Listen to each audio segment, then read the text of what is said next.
ini masalah kita bersama nih. Jadi, aduh kecanduan itu luar biasa nih Kang Mumu nih yang pernah ngerasain kecanduan ya. Tapi yang jelas gini, kecanduan itu dimulai dari coba-coba ya. Kalau kita lihat nih, kecanduan itu kan sebenarnya main handphone itu boleh gitu ya, main games itu boleh, berselancar boleh. Itu kan use, nama use itu artinya menggunakan gitu ya. Kalau misalnya saya bilang gini, saya mau main ini, saya sehari dapat jatah berselancar 30 menit ya, di internet gitu. Ada jadwalnya, itu use sesuai dengan peruntukannya gitu. Berselancarnya ngapain? Oh berita, baca ini segala macam informasi dan sebagainya. Itu use. Tapi ada kalanya anak-anak kita gini, bukan use gitu ya, lagi Zoom tiba-tiba dia coba klik ini ih enak juga nih, itu misuse. Misuse itu artinya sudah salah penggunaan tuh. Kalau kita mau coba antisipasi anak-anak kita itu supaya nggak misuse, dari awal tuh kita harus sudah bikin aturan gitu ya, harus sudah cermati. Oh kalau mata agak ke bawah begini berarti itu tanda-tandanya bukan lagi menatap kita tuh, itu udah misuse.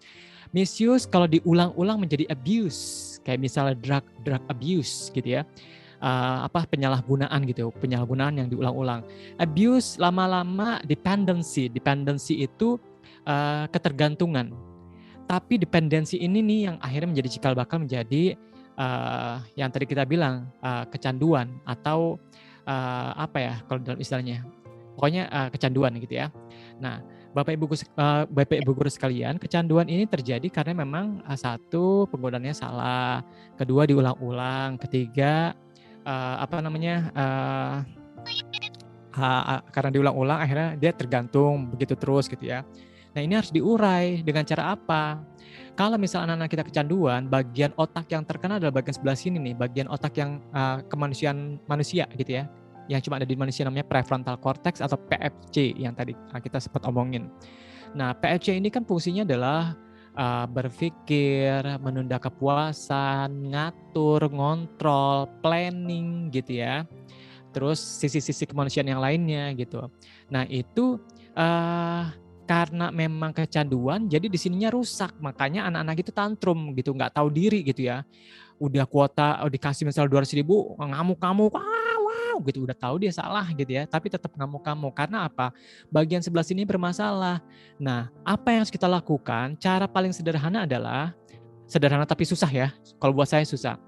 Yang cara paling sederhana tapi susah adalah bagaimana kita mengaktifasi bagian ini lagi nih, Bapak dan Ibu sekalian, bagian prefrontal cortex gitu ya. Jadi nanti satu, kita ngajak anak kita berpikir, menurutmu bagusan ini apa itu? Itu pilihan, membuat anak berpikir. Lakukan ini, lakukan itu bukan pilihan. Menurutmu bagusan ini apa bagusan ini? Itu membuat anak berpikir, dan berpikir itu melibatkan bagian prefrontal cortex gitu ya. Yang kedua, kalau Bapak Ibu guru cermati, mau terapi di mana coba? Tunjuk. Di Cina tuh ada di dekat Beijing namanya Daxing gitu ya. Itu ada terapi kecanduan gadget dan game online yang paling bagus tuh di situ gitu ya. Nah itu kalau dicermati sama modelnya, mau di Abah Anom di Jawa Barat, mau di RSKO di Jakarta gitu ya. RSKO tuh di Ban Cibubur ya, rumah sakit ketergantungan yang sekarang bukan ketergantungan obat lagi.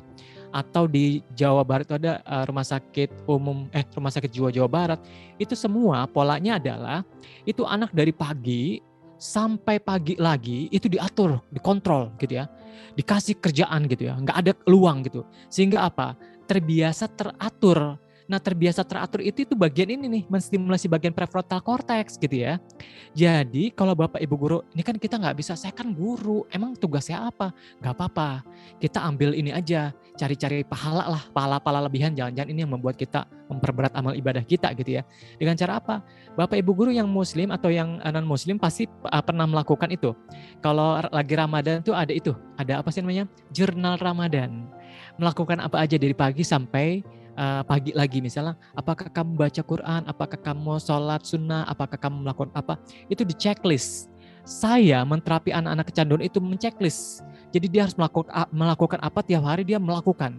Jadi Bapak Ibu guru ya tadinya rusak bonyok-bonyok di otaknya, itu Daniel J. Amen bilang, pakar pencitraan otak, ini si Daniel J. Amen bilang begini, change brain, change behavior.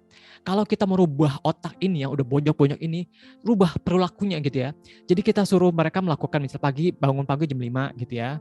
kamu mau ini nggak gitu. Terus jam berapa melakukan apa, jam berapa melakukan apa, jam berapa melakukan apa.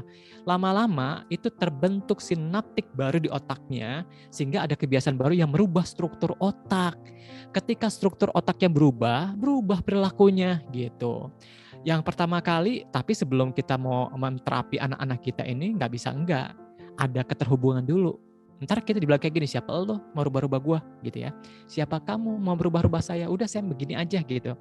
Pertama ada keterhubungan kita dengan anak tersebut. Yang kedua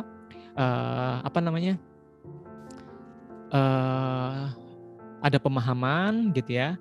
Yang ketiga ada kesadaran gitu, baru kita melakukan itu. Kalau nggak ada kesadaran dia akan nyolong-nyolong di belakang kita.